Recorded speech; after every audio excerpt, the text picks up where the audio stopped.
Salut les chimistes, aujourd'hui on part sur un petit exercice de cinétique macroscopique pour réviser. Donc c'est un exercice, vous allez voir, qui est assez ouvert mais qui n'est pas très compliqué, hein. C'est vraiment histoire de faire une petite remise en jambe au niveau des révisions. N'oubliez pas, si vous souhaitez avoir régulièrement des petits bouts de cours, des exos, abonnez-vous à la chaîne et puis activez la cloche de notification. Allez, je vous présente directement l'exo. Comme d'hab, vous trouvez l'énoncé des 5 exercices, parce qu'on va en enchaîner 5 dans le descriptif lié à la vidéo, et puis je vais remettre l'énoncé ici. Allez, on y va.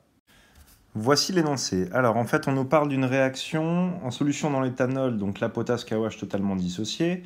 On étudie la réaction avec le 1-bromo-2-méthylpropane, donc noté RBR, qui conduit au 2-méthylpropanol noté ROH, par substitution. Donc en fait, on va pouvoir écrire l'équation de réaction sous cette forme-là, c'est-à-dire de dire que les RBR plus HO-, ça donne ROH, donc un alcool, plus un ion Br-. On fera le lien avec la chimie organique à la fin de l'exercice parce que je trouve que c'est super intéressant en fait de voir que la loi macroscopique, enfin la loi qu'on va trouver par rapport aux résultats macroscopiques, correspond bien à ce qu'on voit dans le cours de chimie organique.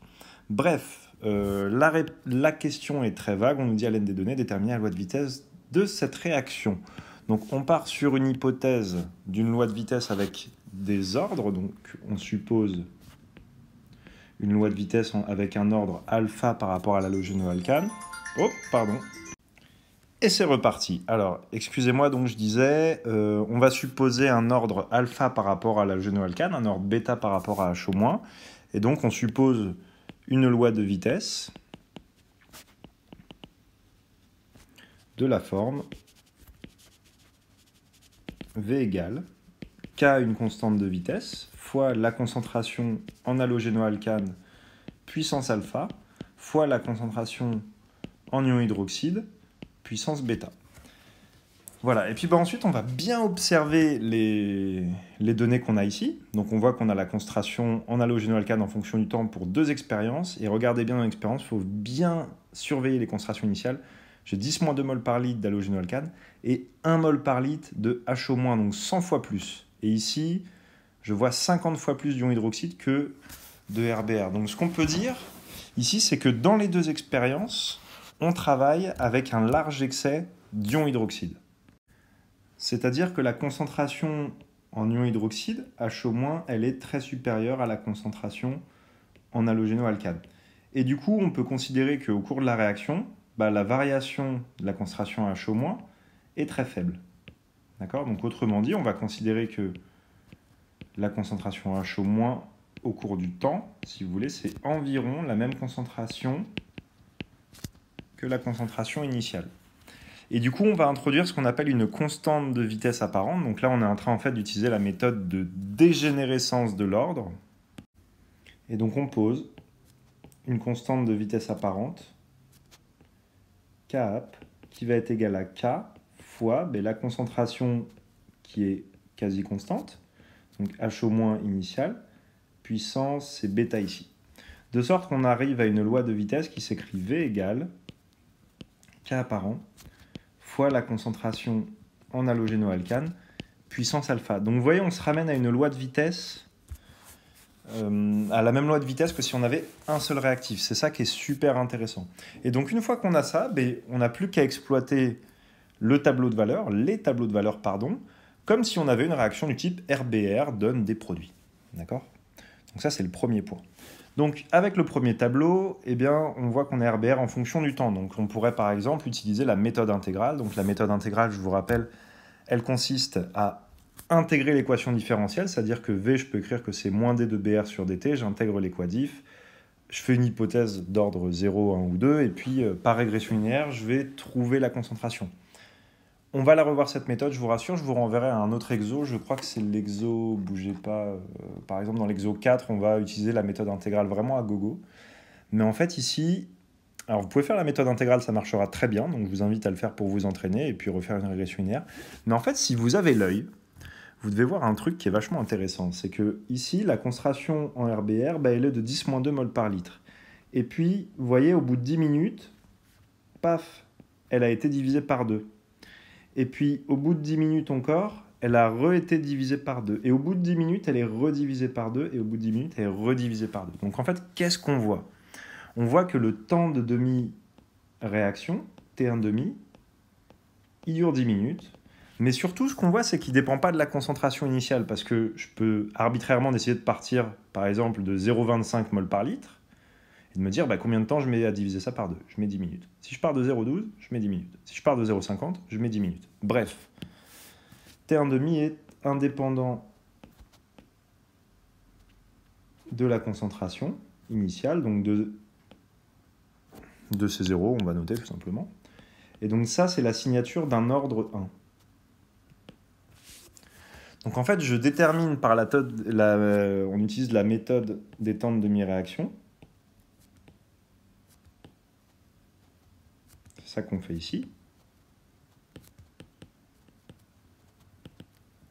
Et ça nous permet de trouver, comme T1 demi est indépendant de la concentration initiale, qu'on a un ordre alpha ici qui est égal à 1. Et maintenant, je vous propose d'aller voir la même chose avec la deuxième réaction. Donc regardez, on part de 10-2 mol par litre. Donc là, on a divisé la concentration en UH- par 2. Et là, on voit que ça met 20 minutes à se diviser par 2. Et à nouveau, 20 minutes à se diviser par 2. Donc ça valide cet ordre, déjà, premièrement. Donc là, je mets 20 minutes à diviser la concentration par 2. D'accord, hein, c'est ça qui compte. Donc fois 1,5. Et rebelote, je mets 20 minutes. Donc j'ai exactement le même constat. Donc ça valide l'ordre 1. Alors vous allez me dire, pourquoi on fait deux fois cette manip? Eh bien parce que pour chaque expérience, je vais pouvoir déterminer une valeur du cas apparent. Il est où? Il est là. Non, il est là. Pour chaque expérience, je vais déterminer une valeur du cas apparent. Et du coup, le fait d'avoir deux expériences va me permettre de déterminer bêta et la constante petit k. Allez, je vous montre ça tout de suite. Donc qu'est-ce qu'on a? On a T1 demi de l'expérience 1 qui vaut 10 minutes. Et on a T1 demi de l'expérience 2 qui vaut 20 minutes. Ok. Maintenant, on sait que pour une cinétique d'ordre 1, donc je vais tirer un petit trait, on a déjà alpha, donc pour une cinétique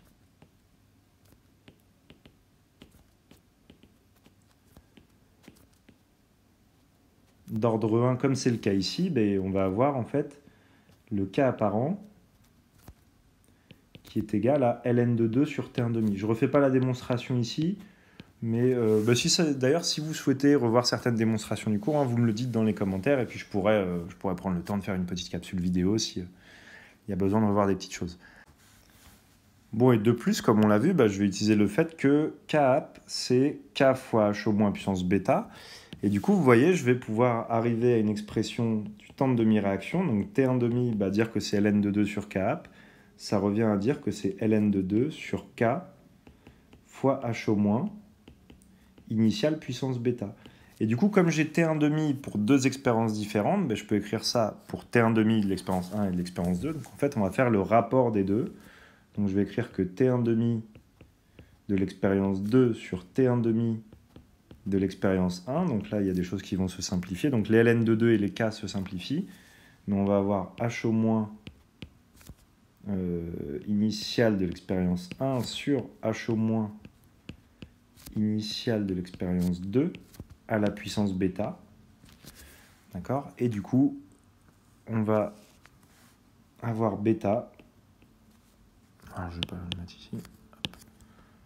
Voilà, on va avoir bêta qui vaut log de T1 demi expérience 2 sur T1 demi expérience 1 sur log de H au moins 0,1 sur H au moins 0,2.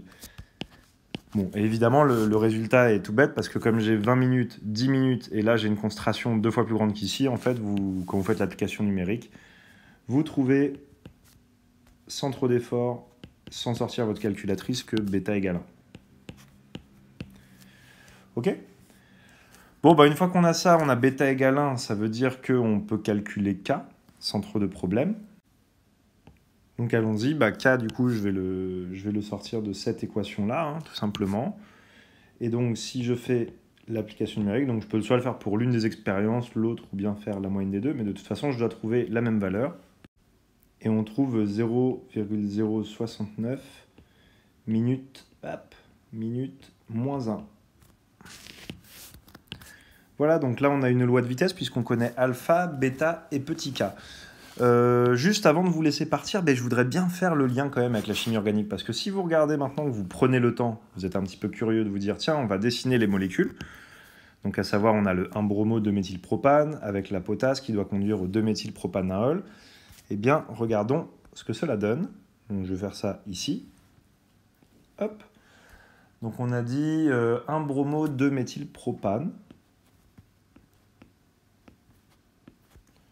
plus HO-.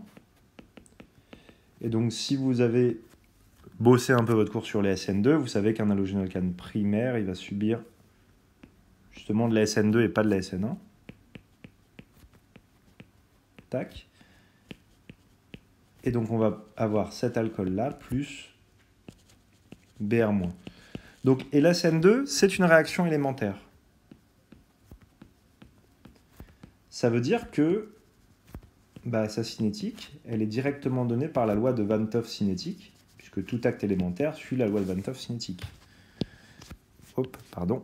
Donc, la loi de vitesse, du coup, ça va être de la forme K fois le produit des concentrations en exposant les coefficients stoichiométriques. Donc, ça nous fait RBR puissance 1 et HO- puissance 1, puisqu'on avait une cinétique globale d'ordre 2. Donc on voit qu'en fait, ce qu'on a trouvé, la loi de vitesse qu'on retrouve, elle est bien en accord avec le cours de chimie organique. Et donc c'est plutôt satisfaisant. Et voilà les chimistes, j'espère que pour la méthode des temps de demi-réaction, c'est assez clair. N'oubliez pas de voir la suite pour réviser en fait toutes les méthodes de la cinétique chimique macroscopique. Et puis après, évidemment, on enchaînera sur la microscopique. Par ailleurs, petit rappel, samedi sur Blablaro au labo, il y a une vidéo qui sera diffusée avec le chat en direct, donc on sera connecté. Voilà, donc si vous êtes libre samedi 18h, moi j'y serai un petit peu avant, donc vous pouvez venir discuter. Voilà, mais c'est sur l'autre chaîne. Allez, quant à moi, je vous souhaite de bonnes révisions, une bonne préparation pour vos concours et puis pour ceux qui ont des examens également. Allez, à bientôt, ciao!